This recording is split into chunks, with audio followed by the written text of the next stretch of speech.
நான் இப்படி ஒரு விஷயத்த பண்ணவே கூடாதுன்னு இருந்தேன்.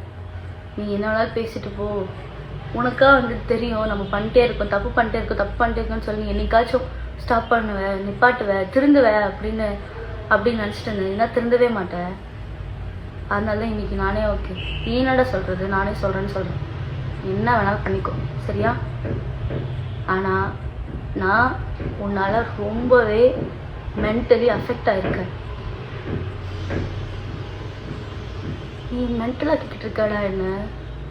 உன்னால் பைத்தியம் பிடிக்குதுடா எனக்கு. நான் நல்லா தூங்கி எத்தனை நாளாச்சு தெரியுமாடா உனக்கு? நான் சரியாக சாப்பிட மாட்டேங்கிறேன், தூங்க மாட்டேங்கிறேன், வெயிட் போட்டுட்டு போகுது நான் சரியாக சாப்பிடாம.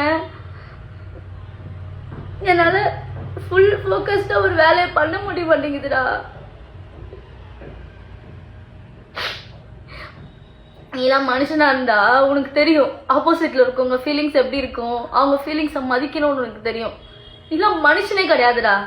உனக்கு சாப்பாடு போட்டவங்களையும் நீ பேசுவ. ஏண்டா வாய்க்கு செம்ம பேசுறிய எல்லார பத்தியும். தாமரமா இன்னைக்கு அவன் என்ன வேணாலும் பேசிட்டு போட்டேன்டா, உன்னை பத்தி தப்பா கூட சொல்லிட்டு போட்டோம். உனக்கு மனசாட்சின்னு ஒன்று இருக்கும்ல.